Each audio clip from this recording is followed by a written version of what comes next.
ይሄ የመጨረሻው ዘመን የሰዎች ልብ እጅግ የሚደነድንበት ወደ ጌታ ደግሞ የሚመለሱ እጅግ የሚመለሱበት ለጌታ እስከ ሞት መስዋዕት ለመሆን ራሳቸውን የሚያዘጋጁበት ጊዜ ነው። ክፎቹ ደግሞ ምንም ያህል እንኳን የእግዚአብሔር ቁጣ በዚህ ደረጃ ቢመጣ ንስሐ ለመግባት ያልተዘጋጁበት ጊዜ ነው። ማህተሙ ሲፈታ እየሆነ ያለው ምንድነው? መግቢያ ነው ማለት ጌታ ኢየሱስ ክርስቶስ የመከራው መጀመሪያ። ይሄ በሆነ ጊዜ ግን አደንግጡ፣ ዋናው መከራ ገና አልመጣም እንዳለው ማለት ነው። ይሄ ገና የመጀመሪያው ነው። ይሄ እንግዲህ የመጨረሻው ጊዜ አራዊት ምናልባት አንበሳ፣ ጅብ ላይሆን ይችላል፣ ቫይረስም ሊሆን ይችላል። 7 እጥፍ እጨምራለሁ፣ በመካከላቸው የምድርን አራዊት ሰዳለሁ፣ ልጆቻችሁንም ይነጥቃሉ፣ እንስሶቻችሁን ያጠፋሉ። የሚሆነው ነገር ሁሉ ግልጽ ነው የሚሆነው። ስለዚህ መጨረሻው አሁን መጥቷል ወይ ብንል አልመጣም። ወደዛ እያኮበኮበ ነው መጨረሻው እንጂ አሁን መጨረሻው አይደለም። ለምን? ኢየሱስ እያቸው መጨረሻው ሲመጣ ሊሆኑ ያሉ ነገሮች አሉ። ስፒሪቹዋሊ ተረዱ አይደለም ያለው፣ ቪዥን እዩ አይደለም ያለው፣ ድሪም እዩ አይደለም ያለው ምንድነው? በቃ አይናችሁን ከፍታችሁ ተመልከቱ፣ የመምጣቱን ምልክቶች ተመልከቱ ነው ያለው።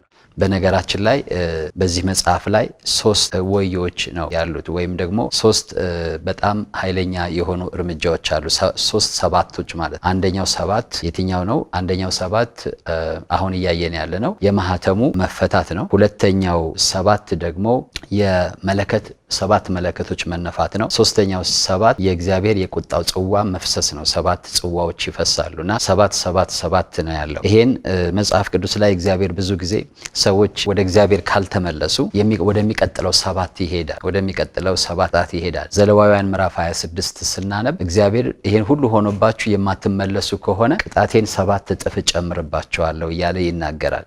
7 እጥፍ ይጨምራል። ሰዎች ንስሐ ካልገቡ አሁንም ወደ 7 እጥፍ ይሄዳል። ይሄ የመጨረሻው ዘመን የሰዎች ልብ እጅግ የሚደነድንበት ወደ ጌታ ደግሞ የሚመለሱ እጅግ የሚመለሱበት ለጌታ እስከ ሞት መስዋዕት ለመሆን ራሳቸውን የሚያዘጋጁበት ጊዜ ነው። ክፎቹ ደግሞ ምንም ያህል እንኳን የእግዚአብሔር ቁጣ በዚህ ደረጃ ቢመጣ ንስሐ ለመግባት ያልተዘጋጁበት ጊዜ ነው። ከዚህ የተነሳ አንዱ ወዮ ካለቀ በኋላ ወደ ሁለተኛው ወዮ ይሄዳል። ሁለተኛው ወዮ ካለቀ በኋላ ወደ ሶስተኛው ወዮ ይሄድና እንግዲህ የዓለም መደምደሚያ ወይም ፍጻሜ ይሆናል ማለት። ራዕይ ምዕራፍ 11 ቁጥር 14 ላይ ይሄን ሐሳብ እናገኛለን። 3 ወዮች እንዳሉ የመጀመሪያው ወዮ አልፏል ይላል። ምንድነው የሚለው? 14 ላይ ሁለተኛው ወዮ አልፏል ይላል። ማለት የማህተሙ መፈታት ማለት ነው። ማህተሙ ሲፈታ 7ቱ ማህተም ወይም 7ቱ እስር ሲፈታ ያለፈ ወዮ አለ። አሁን ደግሞ ቀጥሎ የሚመጣ የጽዋው የመለከቱ ወዮ አለ። ከዚህ በኋላ የመለከቱ ወዮ አለ። ይሄ ካለፈ በኋላ ደግሞ የጽዋው ወዮ አለ ማለት ነው። ሁለተኛው ወዮ አልፏል፣ እነሆ ሶስተኛው ወዮ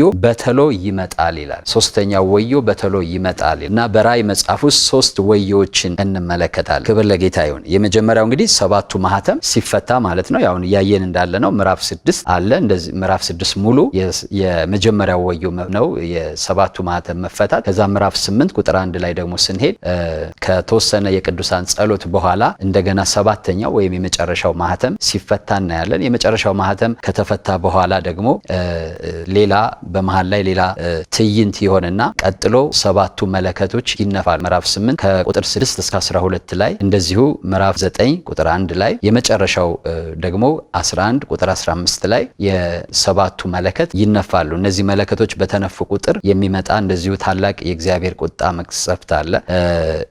ሶስተኛው 7ቱ የቁጣ ጽዋዎች ናቸው። ይሄንም በምዕራፍ 15 ላይ እናገኛለን። ምዕራፍ 15 እና ምዕራፍ 16 ላይ እናገኛለን። ምዕራፍ 15 ቁጥር 16 እንደዚሁ ምዕራፍ 16 ከቁጥር 1 እስከ 17 እነዚህን 7ቱን የጽዋዎች ወይም የእግዚአብሔር ቁጣ ጽዋዎች በምድር ላይ ሲፈሱ እናያለን። ያ የመጨረሻው የእግዚአብሔር ቁጣ ጽዋ ነው። እጅግም ከባዱ ነው። በነገራችን ላይ አሁን እያየን ያለ ነው ምዕራፍ 6 ላይ እያየን ያለ ነው ማህተሙ ሲፈታ እየሆነ ያለው ምንድነው? መግቢያ ነው ማለት ጌታ ኢየሱስ ክርስቶስ የመከራው መጀመሪያ። ይሄ በሆነ ጊዜ ግን አደንግጡ፣ ዋናው መከራ ገና አልመጣም እንዳለው ማለት ነው። ይሄ ገና የመጀመሪያው ነው፣ መግቢያው ነው ማለት ነው። ዋናው መከራ ግን ከዚህ በኋላ ማህተሙ ከተፈታ በኋላ መጽሐፉ ከተከፈተ በኋላ የምናየው ነው የሚሆነው። የዘሌዋውያንን ሐሳብ አንድ ጊዜ አንብቤላችሁ ብመለስ ደስ ይለኛል። እዛ ውስጥ በረከትም እርግማንም ነው ያለው። ባለፈው እንደተናገር ነው ይህ የራዕይ መጽሐፍ አሁን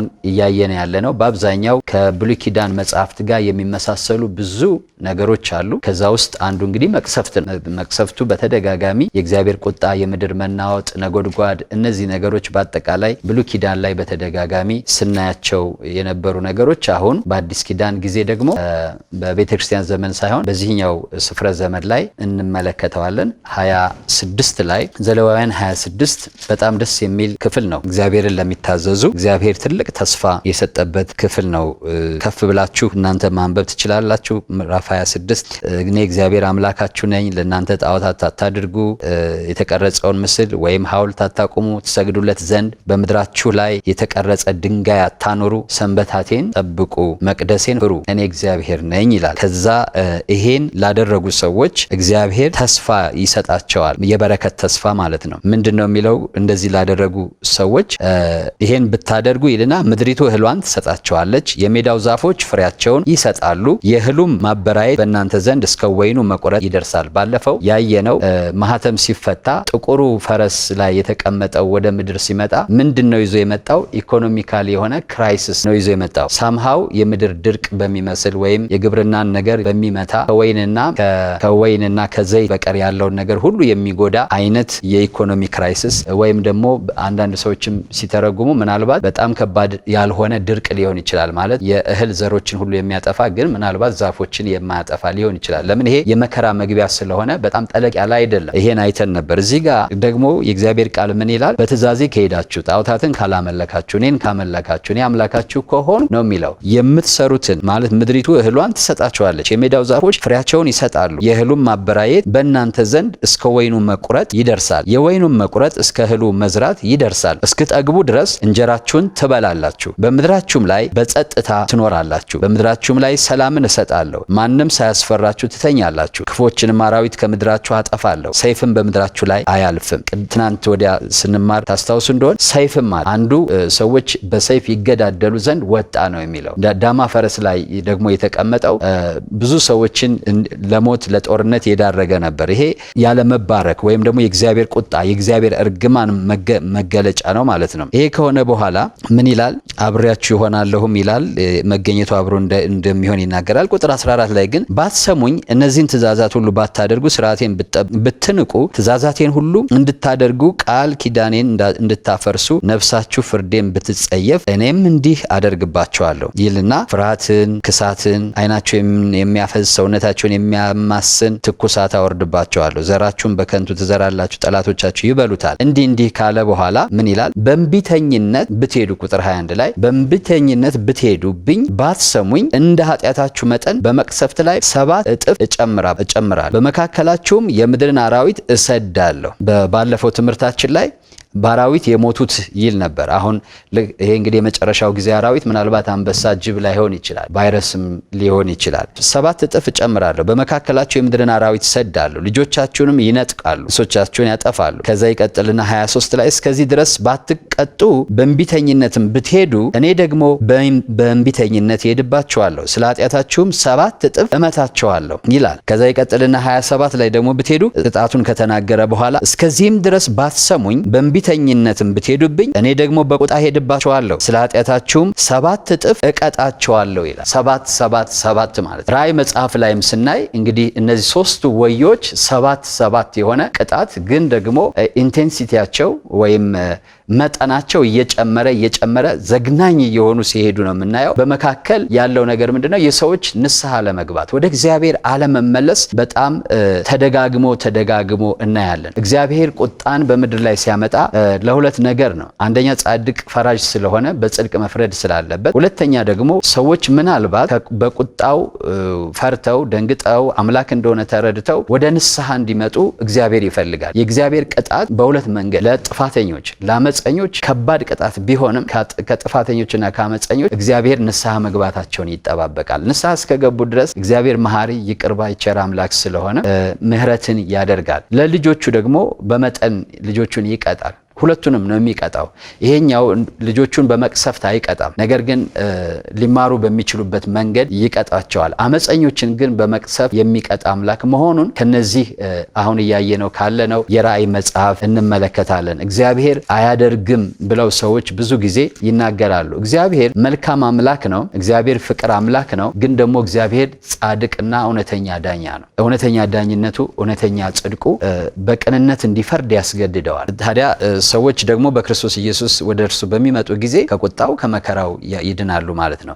ራእይ ምዕራፍ 2 ቁጥር 21 ላይ ስናይ ንስሐ እንድትገባ ጊዜ ሰጠኋት ይላል። ኤልዛቤልን ማለት እጅግ ያስቆጣችውን ያሳዘነችውንና አመፀኛ የሆነችውን ኤልዛቤልን ንስሐ ከስራዋ ንስሐ እንድትገባ ጊዜ ሰጠኋት። እግዚአብሔር በጣም የተበሳጨበትን ሰው በጣም ያዘነበትን ሰው ሲናገር ግን እንደዚህ ነው የሚለው፣ ንስሐ እንዲገባ ጊዜ ሰጠሁት ነው የሚለው። ንስሐ እንዲገባ ጊዜ ሰጠሁት። ቁጣው ከዛ በኋላ እግዚአብሔር ምን አለ? ባልጋ ላይ የጥላት አለው አለ። ከእሷ ጋርም የሚያመነዝሩትን እንደዛው ነቅላቸዋለሁ አለ። እግዚአብሔር ያን ከማድረጉ በፊት ዓላማው ሰዎች ንስሐ እንዲገቡ ነው። ከእርሷ ጋር ንስሐ የሚያመነዝሩ ንስሐ ባይገቡ ይላል ቁጥር 22 ላይ ራእይ ምዕራፍ 2 ቁጥር 22 ላይ ከእርሷ ጋር የሚያመነዝሩ ንስሐ ባይገቡ። እያመነዘሩ ነው፣ ግን እግዚአብሔር አሁንም ንስሐ ይጠብቃል። በጣም የኃጢአት መጥፎ ባህሪው ምንድነው? አታላይ ነው።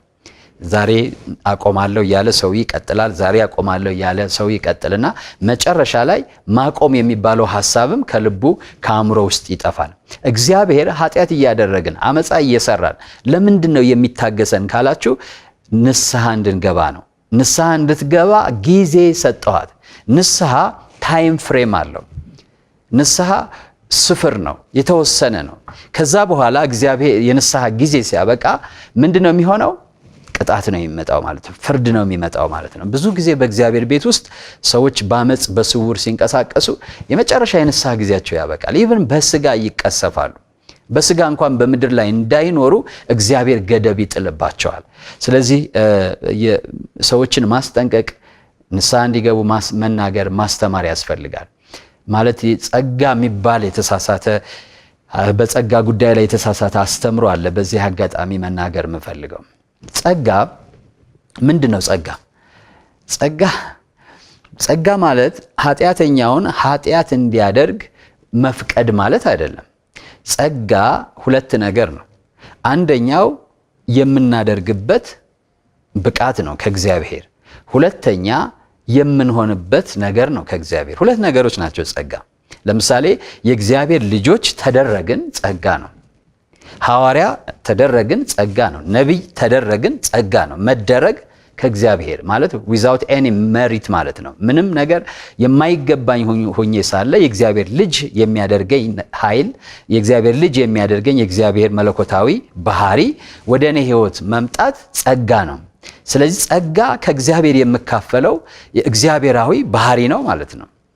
ሁለተኛው ነገር ደግሞ እግዚአብሔር የሚሰጠኝ እንዳደርግ የሚያስችለኝ ብቃት ነው። ለምሳሌ ኃጢአትን እንድቋቋም የሚያደርገኝ ብቃት፣ አመፃን እንድቋቋም የሚያደርገኝ ብቃት፣ በፍቅር እንድመላለስ የሚያደርገኝ ብቃት፣ በቅድስና እንድኖር የሚያደርገኝ ብቃት የእግዚአብሔር ጸጋ ይባላል። ከዚህ ውጭ የሆነ ጸጋ የሚባል ነገር የለም። ጸጋ ሁለቱ ነገሮች ናቸው ማለት ነው። አንደኛው ምንድነው? ከእግዚአብሔር የምንካፈለው መለኮታዊ ኃይል ወይም መለኮታዊ ባህሪ ነው። ያ የተካፈልነው ነገር እኛን ያደርገናል፣ የእግዚአብሔር ልጆች ያደርገናል። በአገልግሎት ከሆነ ሐዋርያ፣ ነቢይ፣ አስተማሪ፣ መጋቢ ያደርገናል። ጌታ ስሙ የተባረከ ይሁን። ጻድቅ ያደርገናል፣ ቅዱስ ያደርገናል፣ ጠቢብ ያደርገናል። ጸጋ ይሄ ነው። ከዚህ ውጭ ያለው ነገር በአስተሳሰብ አንዳንድ ጊዜ ሰዎች እኔ በጸጋ ነው የምኖረው ወይም ጸጋው ወይም ደግሞ የተለየ ጸጋ ወይም ደግሞ ፍጹም ጸጋ ለኃጢአት ፈቃድ የሚሰጥ አይደለም። ጸጋ ማለት እግዚአብሔር ኃጢአትን እያየ ዝም ማለት አይደለም። ጸጋ ማለት ኃጢአተኛውን የሚያድን የእግዚአብሔር ረዴት ማለት ነው። ይሄ ነው ቲቶ የሚናገረው። ቲቶ ምዕራፍ 2 ላይ የጌታችን የኢየሱስ ክርስቶስ ወይም የእግዚአብሔር ጸጋ ተገልጧልና ይህም ጸጋ ኃጢአተኝነትንና ዓለማዊ ምኞትን ክደን የተባረከውን ተስፋችን እርሱም የጌታችን የኢየሱስ ክርስቶስን ክብር መገለጥ እንድንጠባበቅ ያደርገናል ነው የሚለው። ስለ ጸጋ ያለን አመለካከት መስተካከል አለበት። ጸጋ ብቃት ነው፣ ጥቅልል አድርገን መውሰድ እንችላለን። ጸጋ ለማይበቃ ሰው የሚመጣ ብቃት ነው፣ እግዚአብሔራዊ ብቃት ነው።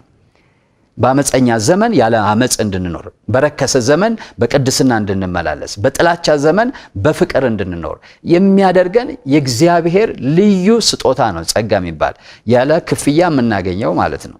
ክብር ለጌታ ይሁን። በዚህ ምክንያት ብዙ ሰዎች ይታለላሉ። ራእይ መጽሐፍን ስታዩ ግን እግዚአብሔር ምን አይነት እንደሆነ ታያላችሁ። እንዲያውም ቅዱሳን እንኳን ሳይቀር አንተ እውነተኛ ነህ፣ በቃ እውነተኛ ፍርድን በምድር ላይ አመጣሃል ብለው እግዚአብሔርን ሲያመሰግኑ ታያላችሁ። እንዴት ትፈርዳለህ አይሉም። ለምንድን ነው ማትፈርድባቸው ሁሉ ነው የሚሉት? ወገኖቼ ፍርድ አለ። ለምንድን ነው ማትፈርድባቸው? እግዚአብሔር ለምንድን ነው እነዚህን ወዮች በምድር ላይ የሚያወርደው ካልን ሰዎች በንስሐ ስላልተመለሱ የእግዚአብሔርን ጸጋ ስላልተቀበሉ ነው። ምዕራፍ 9 ላይ እንደዚሁ ብንሄድ ራእይ ምዕራፍ 9 ባነብላችሁ ደስ ይለኛል ቅዱሳን፣ ሌሎችም ምክር እንድትሰጡ 9 ቁጥር 20 እና 21 ላይ በእነዚህ መቅሰፍቶች ያልተገደሉት የቀሩት ሰዎች ላጋንንትና ያዩ ወይም ይሰሙ ወይም የሄዱ ዘንድ ለማይችሉ ከወርቅና ከብር ከናስም ከድንጋይም ከእንጨትም ለተሰሩ ቅድም አንብቤዋለሁ ዘለዋውያን ላይ የዛሬ ስንት ሺህ ዓመት ማለት ነው ለጣዖቶች እንዳይሰግዱ ስለ እጃቸው ሥራ ንስሐ አልገቡም። ስለ መግደላቸው ቢሆን ወይም ስለ አስማታቸው ወይም ስለ ዝሙታቸው ወይም ስለ ስርቆታቸው ንስሐ አልገቡም። ለምን ሰረቁ አላለም? ለምን ዘሞቱ አላለም? ለምን ገደሉ አላለም? ለምን ጣዖት አመለኩ አላለም? ያለው ምንድነው? ስለዚህ ነገራቸው ግን ንስሐ አልገቡም። the greatest gift ነው ይሄ። ትልቁ የአምላካችን የእግዚአብሔር ስጦታ ንስሐ ነው። እግዚአብሔር በጣም ትልቅ ነገር የሰጠን ስጦታ ንስሐ ነው። ይሄን መጠቀም ያስፈልጋል። ንስሐ የእግዚአብሔር እጅግ ምስጢራዊ የሆነ የእግዚአብሔር በጎነት፣ ቸርነት የተገለጠበት ስጦታ ስለሆነ ሰዎች ንስሐ እንዲገቡ መምከር ያስፈልገናል። የምናገለግልም ሰዎች በቤተ ክርስቲያን ሰዎች ንስሐ እንዲገቡ ማስተማር፣ መስበክ ያስፈልገናል። ንስሐ የኋላ ቀር ክርስቲያኖች ባህሪ አይደለም። በእርግጥ አላግባብ የሆነ ንስሐ አለ። ዝም ብሎ ከንቱ የሆነ ንስሐ አለ። ዕውቀት የሌለበት፣ ማስተዋል የሌለበት፣ ከእግዚአብሔር ቃል ጋር የማይስማማ ንስሐ የሚባል በየጊዜው ዝም ብሎ ተሰብስቦ ማልቀስ እሱ አይደለም ንስሐ። ንስሐ ፍሬ ያለው ነገር ነው። ንስሐ በእግዚአብሔር ይቅርባይነትና ምሕረት በክርስቶስ ኢየሱስ የቀረበውን ቤዛነት በማመን ላይ የተመሰረተ ነው። ፍሬ ያለው ነገር ነው።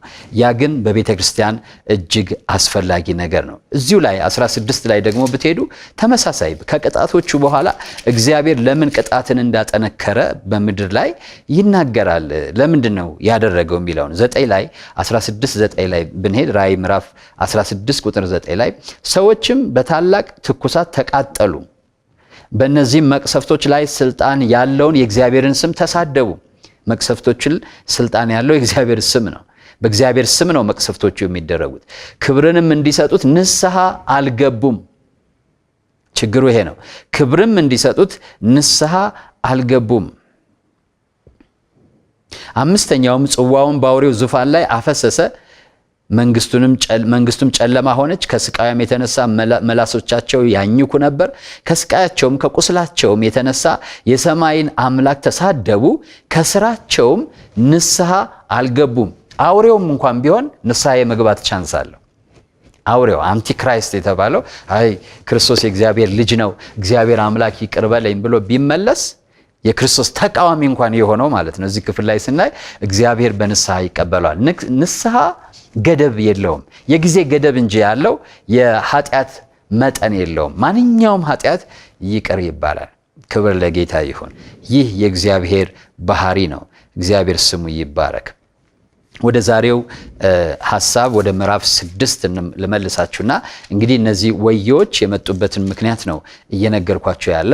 በመጨረሻው ጊዜ እግዚአብሔር በምድር ላይ አመጽና ክፋት ሲበዛ በነገራችን ላይ በጣም ወደ ኋላ ቀርነትም ነው የሚመለሰው። ሰውን ወደ ማምለክ ማለት ነው። እኔ ክርስቶስ ነኝ ብሎ የሚመጣውን የሚያመልክ ህብረተሰብ ነው የሚመጣው። አሁንም እየመጣ ያለው እንደዛ አይነት ነው።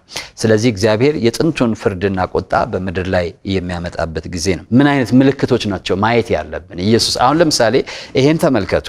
ይሄ ሆኖ የማያውቅ ነገር ነው።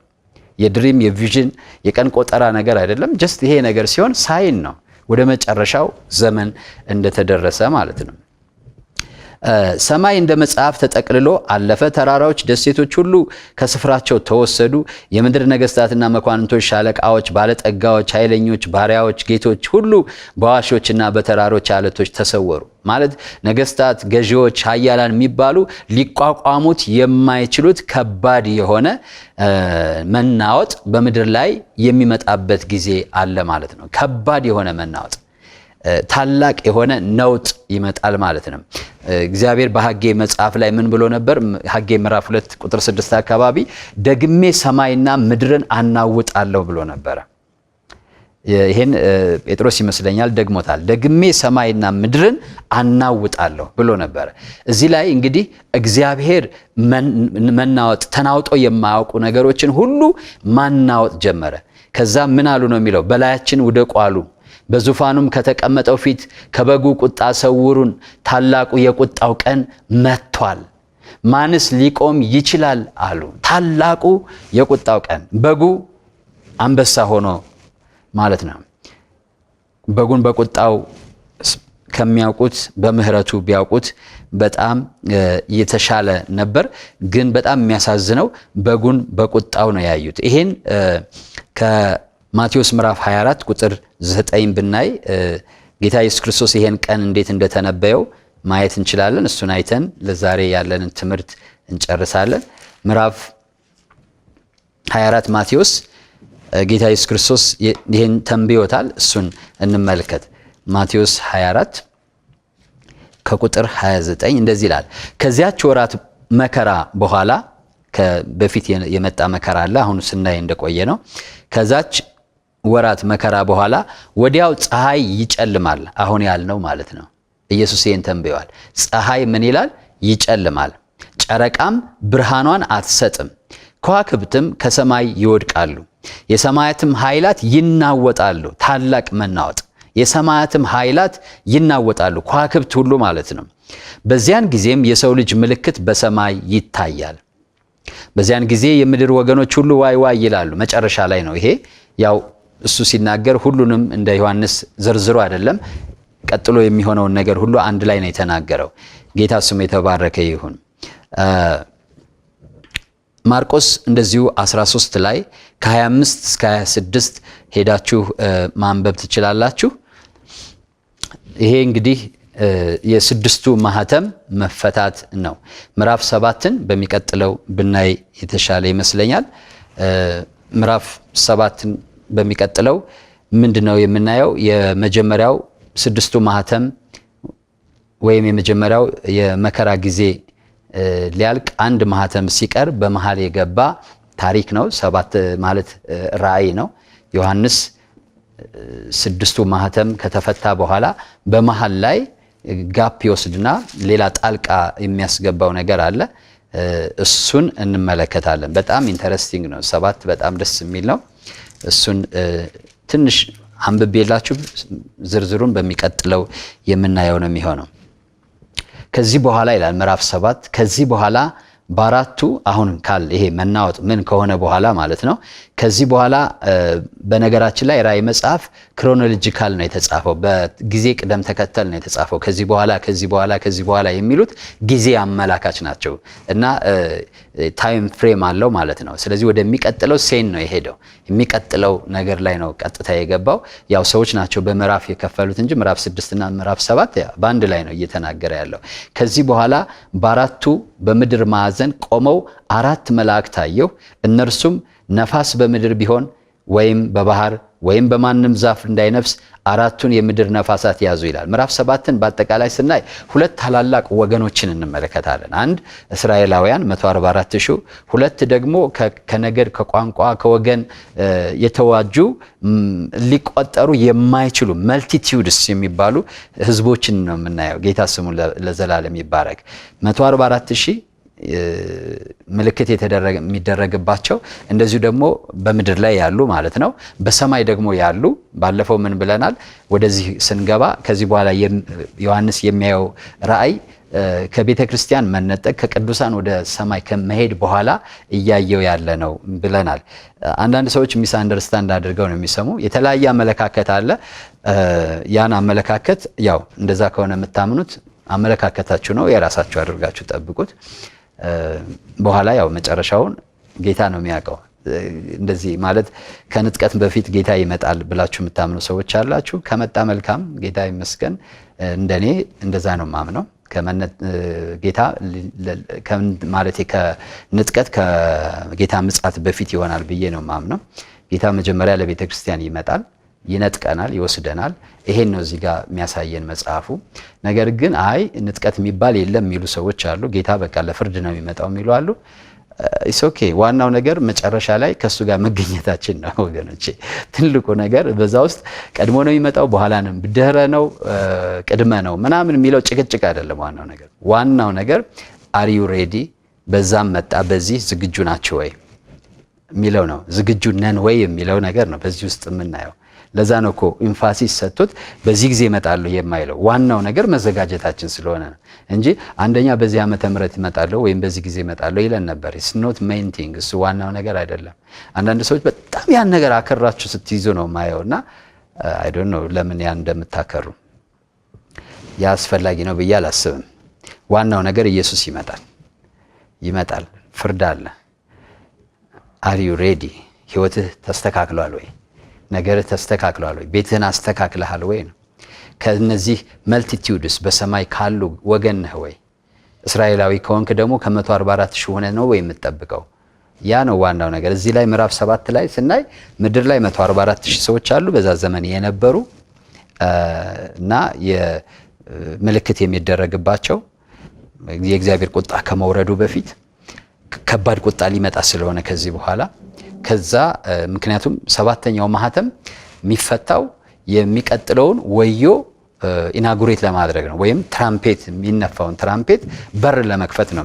በቃ የሰባተኛው ማህተም ከተከፈተ በኋላ የሚሆነው ነገር ምንድነው? መለከት ነው የሚነፋው እና መለከቱ ሲነፋ ከባድ የሆነ መቅሰፍት ነው ምድር ላይ የሚሆነው። በዚህ ጊዜ እግዚአብሔር ሁልጊዜ ባህሪው ምንድነው? የራሱን አስቀድሞ ያድናል። የራሱን አስቀድሞ ያድናል። ሁሌም እስራኤልን አስቀድሞ በቤታቸው መቃል ላይ ምልክት አድርጎ ነው በግብፃውያን ላይ ፍርድ ያመጣው።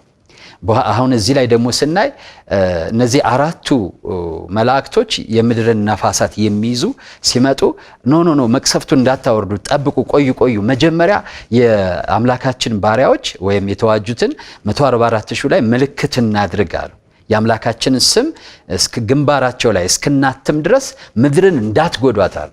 ከዛ ከታተመ በኋላስ በቃ ምድር ላይ የእግዚአብሔር ቁጣ ይፈሳል ማለት ነው። ከወረድ ብለን ግን የምናያቸው ማንም ሊቆጥራቸው የማይችል ሺና ሺህ ወይም እልፍ ጊዜ አላፋት የተባሉት ግን ምድር ላይ ያሉ አይደሉም። ነጭ ልብስ ለብሰው የዘንባባ ዝንጣፊ ይዘው በሰማይ እነዚህ ሁሉ ነጩን ልብስ የለበሱ ከየት የመጡ ናቸው? ከታላቁ መከራ ምድር ላይ በብዙ መከራ በብዙ ስቃይ ያለፉና ነፍሳቸውን ቅድም እንዳልነው ሰማዕት አድርገው የሰጡ ሰዎች ሰማይ ላይ ያሉ ናቸው። ሁለቱ አንዱ በሰማይ ነው፣ አንዱ በምድር ነው። ይሄን ምዕራፍ 7 ላይ የምናየው ነው።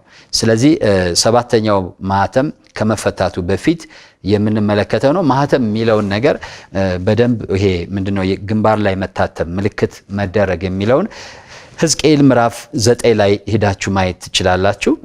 ለሪፈረንስ እንዲሆን ያው የተለመደ በእግዚአብሔር መንግስት ውስጥ ይደረግ የነበረ ነገር ነው። ሕዝቅኤል ምዕራፍ 9 ቁጥር 4 ጀምሮ ብናነበው የሚያሳየን ነገር አለ። 9 ቁጥር 4 አካባቢ ይሄም እንደዚሁ እግዚአብሔር ቁጣውን ከማውረዱ በፊት ምልክት እንደሚያደርግ የተናገረበት ነው። ምዕራፍ 9 ቁጥር 3 ሕዝቅኤል ላይ ሊጀምር የእስራኤል አምላክ ክብር በበላዩ ከነበረበት ኪሩብ ተነስቶ ወደ ቤቱ መድረክ ሄደ። ከውስጥ ወጣ ማለት ነው። የእግዚአብሔር ክብር እየለቀቀ ሄደ። በፍታም የለበሰውን የጸሐፊውን ቀለም ቀንድ በወገቡ ያዘው ሰው ጠራ። መልአክ ነው። እግዚአብሔርም በከተማይቱ በኢየሩሳሌም መካከል እለፍ፣ በመካከሏም ስለተሰራው ርኩሰት ሁሉ በሚያለቅሱና በሚተክዙ ሰዎች ግንባር ላይ ምልክት ጻፍ አለው። ማለት በምድሪቱ ላይ ስለተሰራው በእግዚአብሔር ቤት ስለተሰራው ኃጢአት ርኩሰት የሚያለቅሱ የሚያነቡ የሚማልዱ ሰዎች አሉና በእነሱ ላይ ምልክት አድርግባቸው፣ አትምባቸው፣ ምልክት አድርግባቸው።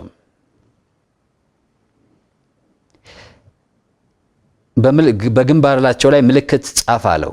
እኔም እየሰማሁ ለሌሎች እርሱን ተከትላችሁ በከተማይቱ መካከል እለፉ፣ ግደሉም፣ ዓይናችሁ አይራራ፣ አትዘኑም። ሽማግሌውን፣ ጎበዙን፣ ቆነጃጅቱን፣ ሕፃናቱን፣ ሴቶችን ፈጽማችሁ ግደሉ። ነገር ግን ምልክቱ ወዳለበት ሰው ሁሉ አትቅረቡ። ሃሌሉያ። በመቅደሱም ጀምሩ፣ በመቅደሴም ጀምሩ አላቸው። ሐዋርያው ሲናገር ምን አለ? እግዚአብሔር ቁጣ ከእግዚአብሔር ቤት ይወጣልና አለ። እግዚአብሔር ቁጣውን ከመቅደስ እንደሚጀምር እዚህ ላይ ይናገራል። ነገር ግን የሚያድናቸው ወይም ከቁጣው የሚያስተርፋቸው ሰዎች አሉ። ልክ ባለፈው እንዳነበብነው ራእይ ምዕራፍ 3 ቁጥር 10 ላይ ምን ይላል? ምናልባት መጽሐፍ ቅዱስ የሚለው እንዲህ አይነት ነገር ይሆን ወይ ብዬ ማለት ነው። አይታችሁ ከሆነ የፀሐይ ግርዶሽ ነበረና በፀሐይ ግርዶሽ ላይ ጨረቃ ጠቁራ ነው የምታየው፣ ፀሐይ ግን አለች። እዚህ ጋር ግን ተቃራኒ ነው የሚናገረው። ማለት እዛ ጋር አንድ አይነት አይደለም። ይሄ ልዩ የሆነ ክስተት፣ በጣም ልዩ የሆነ በምድር ላይ ተደርጎ የማይታወቅ ክስተት በመጨረሻው ዘመን ላይ ብሉይ ኪዳን ላይ ብዙ ጊዜ እንዲህ አይነት ክስተቶች ተደርገው ያውቃል። ምድር ተናውጦ ያውቃል በእግዚአብሔር ኃይል። መናወጥ ዝም ብሎ ናቹራል የሆነ እርዝኪውክ ሳይሆን ከእግዚአብሔር ፍርድና ከእግዚአብሔር መምጣት የተነሳ ምድር ተናውጦ ያውቃል። ፀሐይ ቆሞም ያውቃል። የኤርትራን ባህር ተከፍሎ ያውቃል። በረዶ ዘንቦ ያውቃል። ብዙ ሰራዊት የጨረሰ በረዶ፣ ናቹራል በረዶ ሳይሆን የተለየ በረዶ፣ ብዙ አይነት በፍጥረት ላይ ክስተት ተደርጎ ያውቃል። ይሄኛው ክስተት ደግሞ የመጨረሻው ዘመን ክስተት ኮመን ክስተት አይደለም። ኮመን ሃፕኒንግ ሳይሆን በጣም ፌኖሜናል የሆነ ተደርጎ የማይታወቅ ጥያቄ የሚፈጥር ሳይንስ ደግሞ ዲፋይን ሊያደርገው የማይችለው አይነት ነው። ይሄ በደንብ እንደገና ላንብብላችሁ። ምንድነው የሚለው? ታላቅ የምድር መናወጥ ሆነ። ታላቅ የሚለው ሁሌም መናወጥ ስላለ ነው። ፀሐይም እንደ ማቅ ጠጉር ጥቁር ሆነ። ፀሐይ ተጋረደ ሳይሆን ፀሐይ ራሱ ጥቁር ሆነ ነው። ፀሐይ ግርዶሽ አሁን ባለፈው ስናይ ምንድነው ያየነው? ጨረቃ አለ። ፀሐይ ግን ብርሃኑን ይሰጣል። ስለዚህ ጨረቃው የጋረደውን ያህል ይጨልምና ያልጋረደውን ያህል ብርሃኑ ይመጣል። ይሄኛው ግን ፀሐይ ራሱ ጠቆረ፣ እንደ ማቅ ጠቆረ ወይም በጣም ዳርክ ሆነ ማለት ነው። ጥቁር ሆነ። ብርሃን አለመስጠት ብቻ ሳይሆን በጣም ጠቆረ ነው። ምን አይነት ጊዜ እንደሆነ አስቡ። ፀሐይ ማለት ይጨልማል ማታ። መጨለሙ የፀሐይ መጥቆር አይደለም። ምድር ያው ስትዞር የሚፈጠር ነገር ነው። ይሄ ግን ፀሐይ ራሷ የምትጠቁርበት ነው። ከዛ በኋላ ጥቁር ሆነ። ጨረቃም በሞላው እንደ ደም ሆነ። ጨረቃ ራሷ ደግሞ እንደ ደም ሊሆን አይችልም። ይሄ ናቹራሊ ሊሆን አይችልም። ምንድነው የሚሆነው? ለምሳሌ ጨረቃ እንደምታውቁት የራሷ ብርሃን የለም። ከፀሐይ የተቀበለችውን ብርሃን ነው የምታንጸባርቀው። ስለዚህ ፀሐይ ስትጨልም ምንም ብርሃን የሌላት ስትሆን፣ እንደ ሐር ጥቁር ስትሆን፣ ጨረቃም አብራ ጥቁር ነው መሆን ያለባት፣ መጥፋት ነው ያለባት። ነገር ግን እንደ ደም ቀላች ይላል። ሊሆን የማይችል ነገር ነው ይሄ። ምክንያቱም ሳይን በሚቀጥለው ምናልባት ጌታ ቢፈቅድ 4 ምልክቶችን እናወራለን። የመምጣቱን 4 ምልክቶች፣ 4 ዋና ዋና ምልክቶች አሉ። ኢየሱስ ክርስቶስ ተመልከቱ ነው ያለው። የመጨረሻው ዘመን መመልከት ነው። ይሄ በውስጥ ማሰብ አይደለም፣ ህልም አይደለም፣ ድሪም አይደለም፣ ቪዥን አይደለም። የመጨረሻው ዘመን ይሄ አየው ምናምን አይሰራም። ጌታ ይመስገን። ይሄ ታየኝ፣ ኢየሱስ ነገ ይመጣል፣ በዛ ታይቶኛል፣ ዛሬ በድሪም አየው፣ በቪዥን አየው፣ እሱ ይህ ሰው ግን ምልክት አይደለም። ኢየሱስ ምንድነው? ዋች ነው ያለው። በቃ አይናችሁን አቅንታችሁ እዩ። የሚታዩ ነገሮች ናቸው፣ ግልጽ የሆኑ ነገሮች ናቸው። ምክንያቱም ይሄ የዘመን መደምደሚያ ነው ማለት በጣም ድራማቲክ የሆነ ነገር ነው መጨረሻ ዘመን ላይ የሚሆነው እንጂ ስፒሪቹዋል ነገር አይደለም። ሊትራል የሆነ ነገር ነው የሚሆነው ማለት እንደው ስፒሪቹዋሊ። ለዛ እኮ ነው አንዳንድ ጊዜ ኢየሱስ መጥቷል በስውር ምናምን የሚባለው። እንደዛ አይደለም፣ በስውር አይደለም። የሚሆነው ነገር ሁሉ ግልጽ ነው የሚሆነው። ስለዚህ መጨረሻው አሁን መጥቷል ወይ ብንል አልመጣም። ወደዛ እያኮበኮበ ነው መጨረሻው እንጂ አሁን መጨረሻው አይደለም። ለምን? ኢየሱስ እያቸው መጨረሻው ሲመጣ ሊሆኑ ያሉ ነገሮች አሉ። ስፒሪቹዋሊ ተረዱ አይደለም ያለው፣ ቪዥን እዩ አይደለም ያለው፣ ድሪም እዩ አይደለም ያለው ምንድነው? በቃ አይናችሁን ከፍታችሁ ተመልከቱ፣ የመምጣቱን ምልክቶች ተመልከቱ ነው ያለው። ስለዚህ እነዛም ምልክቶች ጌታ ቢፈቅድ በሚቀጥለው ትምህርታችን ላይ ለማሳየት እሞክራለሁ። ወደ ምዕራፍ 6 ስንመጣ ባለፈው 4ቱን ማህተሞች መፈታት አይተን ነበር ያቆምነው። ዛሬ 5ኛውን ማህተም እናያለን። ቁጥር 9 ላይ እንደዚህ ይላል፣ 5ኛውንም ማህተም በፈታ ጊዜ ስለ እግዚአብሔር ቃልና ስለ ጠበቁት ምስክር የታረዱትን የሰዎች ነፍሳት ከመሰዊያ በታች አየሁ ይላል። ምንድነው የሚለው? 5ኛው ማህተም ከአሁን በፊት ያየው መቅሰፍት ነው። 5ኛው ማህተም ግን አንድ አየው የሚለው ነገር አለ። ያ ምንድነው?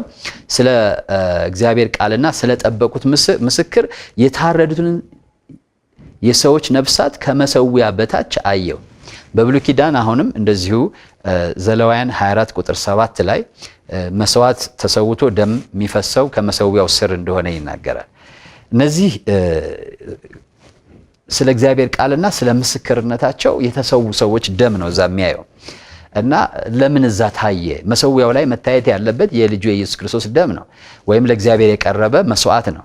እነዚህ ሰዎች ሕይወታቸውን ለእግዚአብሔር መስዋዕት አድርገው የሰጡ በራሳቸው ጉዳይ በምድር ላይ በመጣ ወጀብ፣ አውሎ ነፋስ፣ መሬት መንቀጥቀጥ፣ ጦርነት፣ ረሃብ የሞቱ ሳይሆኑ ስለ ጌታ ስምና ስለ ቃሉ ሲሉ ስለሚመሰክሩት ቃል ኢየሱስ ክርስቶስ ጌታ ነው ብለው በመመስከራቸው ምክንያት የመጣባቸውን ስደት በደስታ ተቀብለው ስጋቸውን መስዋዕት አድርገው የሰጡ ሰዎች ናቸው። እነዚህ ሰዎች የሚገርማችሁ ለእግዚአብሔር ሕያውና ደስ የሚያሰኝ መስዋዕት የሚቀርብበት መሰዊያ ላይ ደማቸው ታየ ይላል። እንዴት መባረክ ነው! ክብር ለጌታ ይሁን። ምን አይነት ምስክር ነው ይሄ? ምስክር ኢየሱስ ጌታ ነው የሚል ምስክር ነው። ሮሜ ምዕራፍ 10 ላይ ቁጥር 10 ጀምሮ ምን ይላል? ሰው በልቡ አምኖ ይጸድቃል፣ በአፉ መስክሮ ይድናል ይልና ምን ይላል? ኢየሱስ ጌታ እንደሆነ በልብህ ብታምን እግዚአብሔር ከሙታን እንዳስነሳው በልብህ ብታምን ጌታም እንደሆነ በአፍህ ብትመሰክር ትድናለህ ይላል። ኢየሱስ ከሙታን እንደተነሳ በልብህ ብታምን በአፍህ ደግሞ ኢየሱስ ጌታ ነው ብለህ ብትመሰክር ትድናለህ ይላል። ሳልቬሽናችን በዚህ ላይ የተመሰረተ ነው። ሌላ ምንም እንሰራው ስራ የለም። በልባችን እናምናለን፣ በአፋችን እናገራለን ወይም እንመሰክራለን። ይሄ ምስክርነት በአሁኑ ሰዓት ስደትና መከራ ላያመጣ ይችላል። ባለፉት ዘመናት በዚህ ምስክርነት ምክንያት ብዙ ሰዎች መስዋዕት ሆነዋል። አሁንም ደግሞ ከፊታችን ባለው ጊዜ በዚህ ምስክርነታቸው ምክንያት ብዙ ሰዎች መስዋዕት ይሆናሉ ማለት ነው። በኔሮና በዶሚሻን ዘመን እኛ አምላክ ነን ብለው ስለነበር እንዲያውም እንዲሰገድላቸው ምስላቸውን አሰርተው መቅደስም አሰርተው ስለነበር ለነሱ የማይሰግድ ወይም ኔሮ ሎርድ ነው። ይሄ በዛ ዘመን ብቻ አይደለም። ኢቭን በታላቋ ብሪታንያ በ15ኛው 16ኛው ክፍለ ዘመን የነበሩ ገዢዎች እነሱ ሎርድ እንዲባሉ ይፈልጉ ነበር እና ብዙ ሰዎች ሰማዕት ሆነዋል። እኛንን ሎርድ፣ እናንተ የምትሉትን ሎርድ አናውቅም ብለው ማለት ነው። ጌታ ሌላ አናውቅም ብለው ኢየሱስ ጌታ ነው የሚለው ምስክርነት ከባድ ምስክርነት ነው። የነፍስን መስዋዕትነት የሚጠይቅ ነው። ኢየሱስ ሰው ነው ብለው ሰዎች ያምናሉ። ኢየሱስ የሃይማኖት መስራች ነው ብለው ያምናሉ። ኢየሱስ ሌላ ነገር ብለው ያምናሉ። ወይም በጣም ስማርት የሆነ ሰው፣ አስደናቂ ሰው ወይም የተለያየ ነገር ኢቭን አንዳንድ ክርስቲያን የሚመስል አስተምሮ ያላቸው ኢየሱስ ጌታ ነው ማለት ግን ቲዮ የሚለውንም ያመጣል። ማለት በብሉይ ኪዳን ላይ ጌታ የተባለው ወይ አዶናይ የተባለው ያህዌ ነው። ለእስራኤል በጣም ግልጽ ነው። ያህዌ አዶናይ ይባላል። አዶናይ ማለት ጌታ ማለት ነው። የእግዚአብሔር አምላካችን ስም አንዱ ጌታ ነው። ትልቁ ስሙ ጌታ ነው። የምድር ሁሉ ጌታም ይባላል። ስለዚህ ኢየሱስ ጌታ ነው ስንል ገዥነቱን ብቻ ሳይሆን አምላክነቱንም ነው ኮንፌስ የምናደርገው። ስለዚህ የሞት አምላክ ከሆነ ታዲያ ለምን ሞተ? ለእኔ ኃጢአት ሞተ። ሞቶ ቀረ ወይ? አልቀረም፣ ተነሳ። ይሄ ሁለቱ ምስክርነት ኢየሱስ ጌታ ነው። ኢየሱስ ሞቶ ስለ ኃጢአቴ ሞቶ እኔን ለማጽደቅ በሶስተኛው ቀን ተነስቷል። ይህ ምስክርነት ስለ ምስክርነታቸው ቃል የተሰዉትን በመሰዊያው ስር ነፍሳቸውን ወይም ደማቸውን አየሁ ይላል። እግዚአብሔር ስሙ የተባረከ ይሁን። ስለዚህ ይሄ ማህተም ሲፈታ ይሄ የታየው ነገር በምድር ላይ ይዞት የሚመጣው ነገር አለ። ቀጥሎ እናየዋለን። የሰዎች ነፍሳት ከመሰዊያው በታች አየሁ፣ በታላቅ ድምፅም እየጮሁ ቅዱስና እውነተኛ ጌታ ሆይ እስከ መቼ ድረስ አትፈርድም? ደማችንስ በምድር በሚኖሩ ላይ እስከ መቼ አትበቀልም? በምድር በሚኖሩ ማለት በምድራውያን በምድር የሚኖሩ ማለት ድል ፋንታቸው፣ ምኞታቸው፣ ደስታቸው፣ ፍላጎታቸው ምድር የሆነ ተስፋቸው ምድር የሆነ ለማለት ነው። በታላቅ ድምፅም እየጮሁ ቅዱስና እውነተኛ ጌታ ሆይ እስከ መቼ ድረስ አትፈርድም? ደማችንስ በምድር በሚኖሩ ላይ እስከ መቼ አትበቀልም አሉ። ለእያንዳንዳቸው ነጭ ልብስ ተሰጣቸው። እንደ እነርሱም ደግሞ ይገደሉ ዘንድ ያላቸው የባሪያዎች ባልንጀሮቻቸው የወንድሞቻቸው ቁጥር እስኪፈጸም ድረስ ገና ጥቂት ዘመን እንዲያርፉ ተባለላቸው።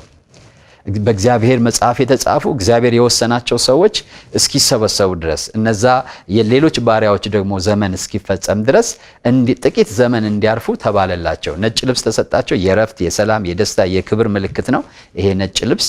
በዛ ባለፈው የመጀመሪያው ትምህርታችን ላይ በኢንተርሚዲየት ስቴት ኦፍ ሶውልስ ብለን አይተናል። ነፍሳት ወይም ሰዎች ከሞት በኋላ የት ይቆያሉ ብለን ተመልክተን ነበር። አንዳንድ ሰዎች ከሞቱ በኋላ ያንቀላፋሉ፣ አይኖሩም። ከዛ ጌታ ኢየሱስ ሲመጣ ነው እንደገና ነቅተው ሕያው የሚሆኑት እንጂ እስከዛ አያውቁም ይላሉ። አንዳንዶቹ ደግሞ ምን ይላሉ ብለናል? አንህሌትድ ይሆናሉ፣ ይጠፋሉ ይላሉ ብለናል። ይሄ ግን የሚያመለክተን ሰማይ ባለው መሰዊያ ስር ነፍሳቸው እንዳለና እንደሚናገሩ ሕያዋን እንደሆኑ ለምን አትፈርድም በምድር ላይ ባሉት እነዚህ ቅዱሳን የሚያሳድዱ የሚያሰቃዩ ሰዎች ላይ ለምን ፍርድ አታመጣም ብለው ሲናገሩ እናያለን። ስለዚህ በኢንተርሚዲየት የምንለው ወይም መካከለኛው እስከ ጌታ ፍርድ ቀን ወይም እስከ ኋለኛው ትንሣኤ ቀን ድረስ በጌታ ሆነው ያንቀላፉ ሰዎች ነፍሳቸው በዚህ ስፍራ እንዳለች ማረጋገጥ እንችላለን ማለት ነው። ግን ምን ይላል እዚህ ላይ? ሌሎቹም እንደዚሁ መስዋዕት ቁጥራቸው እስኪሞላ ድረስ ጌታ እንግዲህ የያዛቸው ሰዎች እንዲመለሱ የሚጠብቃቸው ሰዎች አሉ ማለት ነው። እግዚአብሔር ስሙ የተባረከ ይሁን። ቀጣዩ እንግዲህ ቁጥር 12 ላይ ደግሞ ስንሄድ ስድስተኛውን ማህተም በፈታ ጊዜ ይላል። ስድስተኛው ማህተም ይፈታል ማለት ነው። ስድስተኛው ማህተም በፈታ ጊዜ አየው፣ ታላቅም የምድር መናወጥ ሆነ።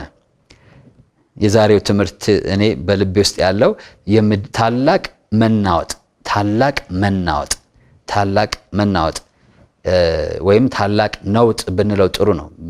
ይሄ በጣም ጌታ ኢየሱስ ክርስቶስም የተናገረው ትንቢት ስለሆነ ማለት ነው። ስድስተኛው ማህተም በፈታ ጊዜ አየው፣ ታላቅም የምድር መናወጥ ሆነ። ፀሐይም እንደ ማቅ ጠጉር ጥቁር ሆነ። ፀሐይም እንደ ማቅ ጠጉር ጥቁር ሆነ። ጨረቃም በሞላዋ እንደ ደም ሆነ። በቀደም እዚህ ሀገር እኛ ሀገር ኢትዮጵያ የተለያዩ ሀገሮች ላይ የሶላር ኤክሊፕስ ነበርና ይሄን እያሰብኩ ነበር። ከመከራው ሰዓት አድነሃለሁ ይላል። ጌታ ስሙ ይባረክ። ቅድም ምን ብያለሁ? ወደፊትም መጣ ወደኋላ መጣ፣ ቅድመ ይሁን ድህረ ይሁን ዋናው ነገር የምንድን ሰዎች ሆነን መገኘታችን ነው። ስለ ርኩሰት፣ ስለ መዳራት፣ ስለዚህ ነገር ያለቅሱ የነበር ይማልዱ የነበር ነፍሳቸው ትጨነቅ የነበር ልክ እንደ ሎጥ ማለት ነው። ጻድቅ ሎጥ ነፍሱን በኃጢአተኞች መካከል አስጨንቆ ነበረ። ከዛ እግዚአብሔር በሶዶምና ገሞራ ላይ እሳትን ከማውረዱ በፊት ምንድን ነው ያደረገው? ጻድቅ ሎጥን እጁን ይዘው ነበር ያወጡት። አሁንም እግዚአብሔር ለዛ ነው ንጥቀት አለ የምንለው ለዛ ነው። ከታላቁ መከራ በፊት እግዚአብሔር ቅዱሳንን ከዚህ መከራ ነጥቆ ያወጣቸዋል፣ ቤተክርስቲያን። ኦኬ። ከዛ በኋላ ደግሞ የሚያምኑ ሰዎች አሉ። እስራኤላውያን ያመኑ ሰዎችን ደግሞ እግዚአብሔር እንደዚሁ በምድር ላይ ያሉትን ምልክት ያደርግባቸዋል ማለት ነው። ክብር ለጌታ ይሁን። በሚቀጥለው ይሄን በሰፊው እንመለከታለን። ብዙ መንፈስ ቅዱስ እያስተማረን እንዳለ እርግጠኛ ነኝ። ነፍሳችሁ እንደምትነቃቃ ግልጽ ሆኖ እንደሚታያችሁ በጣም እርግጠኛ ነኝ።